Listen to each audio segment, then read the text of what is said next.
Halo teman-teman semuanya, ketemu lagi dengan kami dari Automedia Academy dengan saya Dika dan saya Naomi. Halo teman-teman, kembali lagi bersama kita berdua.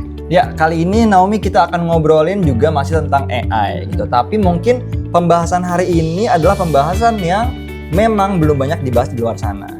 Gitu. Jadi salah satunya adalah terkait dengan pekerjaan-pekerjaan baru yang ada karena AI. Karena kalau di luar sana mungkin banyaknya pekerjaan-pekerjaan digantikan oleh AI gitu. Tapi hari ini kita akan beda. Iya, karena banyak juga ya yang suka bahas. Katanya tuh dulu AI itu dianggap akan menggantikan pekerjaan manusia. Betul. Padahal faktanya AI itu justru menciptakan profesi baru yang belum pernah ada sebelumnya. Dan semakin banyak juga loh guys yang dibutuhkan oleh perusahaan. Betul, terutama pekerjaan-pekerjaan yang memang menyasar di bidang teknologi. Iya, betul. Itu adalah pekerjaan-pekerjaan yang sekarang banyak untuk bisa bertambah karena adanya AI. Betul. Oh iya Pak, kalau pekerjaan-pekerjaan yang baru muncul karena adanya AI itu apa aja sih Pak? Jadi salah satunya adalah AI spesialis. Karena mungkin karena ini adalah sesuatu yang baru, jadi orang-orang tuh masih belum banyak yang menguasai. Nah, AI spesialis ini adalah orang-orang yang memang bergerak atau menguasai AI yang digunakan untuk produktivitas pekerjaan di kantoran, misalnya kayak gitu, di perusahaan tertentu. Jadi lebih cepat bikin kita lebih cepat bekerja juga ya. Betul lebih banget, efisien betul. Juga. Jadi efisiensinya akan dibantu oleh AI spesialis, terutama untuk pekerjaan-pekerjaan yang bisa di-boosting atau ditambah efektivitas dan juga efisiennya dengan menggunakan AI. Oke, terus kalau tools-tools yang dipakai itu biasanya apa aja sih Pak? Toolsnya sebenarnya dari yang paling sederhana kayak ChatGPT, Gemini ataupun Cloud, sampai memang yang tools-tools yang memang sudah expert gitu, atau metodenya juga bisa expert, misalnya N8N, Open Cloud segala macamnya gitu. Terus kalau yang kedua ada apa lagi Pak? Jadi selain AI spesialis sekarang juga ada yang namanya prompt engineer. Apa tuh Pak? Jadi kalau kita pakai AI itu kan kita biasanya ngetik tuh perintahnya. Iya. Nah itu namanya prompt. Nah prompt engineer ini adalah orang-orang yang memang mampu untuk memberikan prompt dengan spesifik dan juga efisien. Oh, jadi kita memberikan prompt gitu? Betul, jadi ini adalah orang-orang yang memang bisa mampu untuk memberikan prompt supaya hasilnya itu tepat diberikan oleh AI-nya. Selain itu ada apa lagi Pak? Jadi selain prompt engineer? Selain prompt engineer dan juga yang tadi yang pertama AI spesialis, juga AI content creator. Oh iya, banyak ya. Betul. Sekarang orang-orang content creator tuh pada pakai AI semua untuk mencari ide. Betul. Terus script di video itu juga, terus untuk caption dan lain-lain tuh pasti AI bener-bener bantu banget ya Pak? Betul, apalagi sekarang kalau kamu pernah lihat ini nggak, yang faceless content. Jadi bukan orang yang ngomong tapi ada bentuk-bentuk tertentu. Oh iya, dan aku juga sempat dengar sih katanya tuh malah zaman sekarang konten-konten yang menggunakan AI itu malah justru lebih banyak dilihat loh Pak. Betul. Maksudnya dilihat sama orang-orang kayak gitu. Betul, jadi lebih banyak juga karena bisa menggambarkan langsung situasinya. Kalau misalnya kamu pernah lihat misalnya ada yang kayak gambar lambung ngomong. Oh iya, aku jangan dikasih makan ini dong malam hari gitu-gitu. Dan itu juga menarik sih kontennya. Betul. Saya juga suka nonton sih konten-konten yang kayak gitu. Apalagi memang orang-orang yang lagi belajar gitu kan ya. Misalnya lagi belajar untuk biologi lah. Kita dulu mungkin belajar biologi ngebayangin gimana ya bentuknya lambung gitu kan ya. Dengan AI content creator ini biasanya mereka bisa buat tuh lambungnya sendiri yang ngomong, ginjalnya yang ngomong sendiri. Dan jadi lebih menyenangkan juga sih. Betul. Mungkin kan dulu kita kalau misalkan cuma baca buku atau apa, kita kan kayak nggak kebayang ya. Tapi kalau kita nonton video dan itu kan menyenangkan, ada video lambungnya ngomong kayak gitu-gitu, jadi lebih menarik sih untuk ditonton. Betul. Pastinya ya. Dan juga ini kesempatan buat teman-teman yang dari dulu misalnya pengen jadi content creator. Tapi kan nggak semua di antara kita itu berani tampil di depan kamera kayak gini gitu kan. Dan ini kesempatan mereka buat yang introvert. Betul. Jadi mereka bisa untuk mengekspresikan apa yang mereka pikirkan. Betul. Terus kalau yang terakhir nih Pak, kasih satu lagi pekerjaan yang baru lahir di era AI.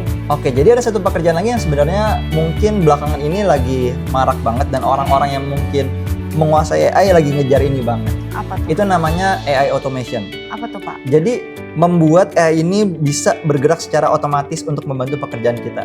Misal untuk reminder pagi hari gitu, ya setiap pagi kita akan dikirimi berita misalnya seperti itu bisa banget.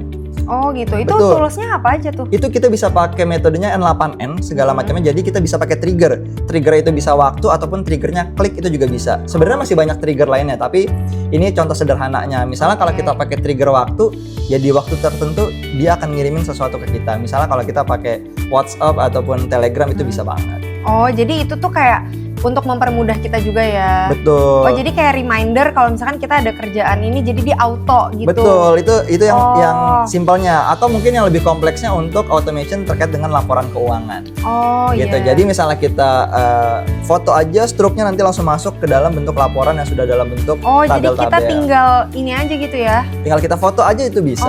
Oke. Jadi tergantung bagaimana sistemnya mau kita bentuk. Nah, itu fungsinya AI automation specialist. Jadi mereka memang membuat sistem AI menjadi otomatis. Supaya pekerjaan-pekerjaan menjadi lebih mudah.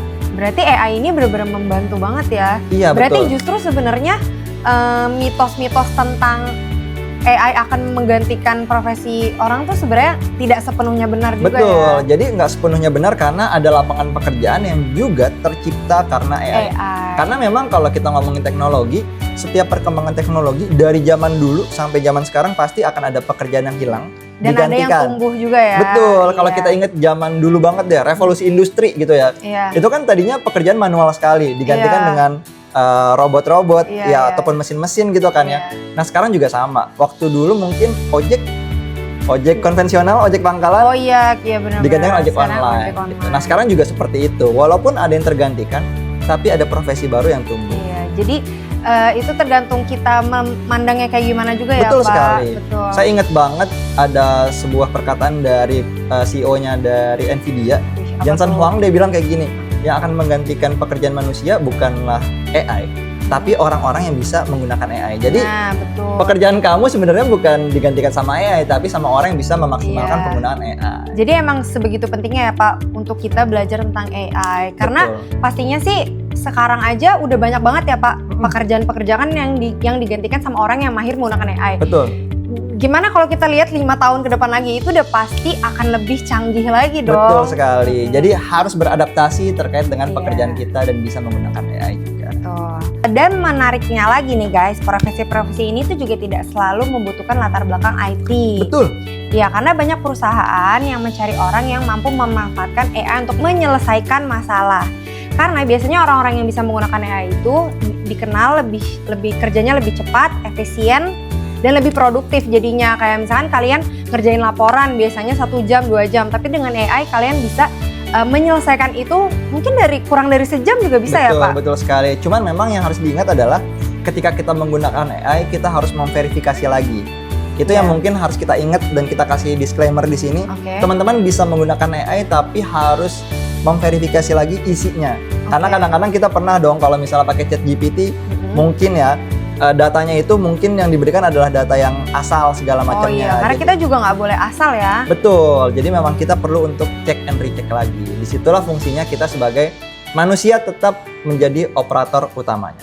Betul. Oke teman-teman, jadi yang penting itu bukan cuma terkait dengan bagaimana menggunakan AI, tapi juga memanfaatkannya untuk pekerjaan kita, gitu. Betul. Oke guys, jadi yang penting itu bukan hanya kita itu bisa menggunakan AI, tapi kita tahu bagaimana cara memanfaatkan AI untuk menghasilkan solusi dan nilai bagi perusahaan.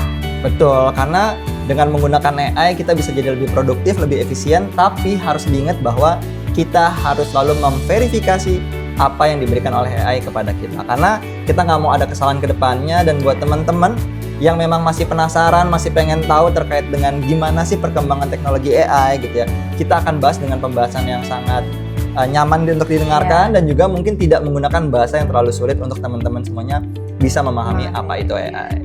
Jadi jangan lupa untuk subscribe dan komen dan like dan share ke teman-teman kalian, karena materi-materi yang kita bicarakan ini akan benar-benar berguna untuk kalian semua. Betul. Kalau gitu sampai jumpa lagi di konten selanjutnya. Saya Dika dan saya Naomi. Sampai jumpa. Sampai jumpa.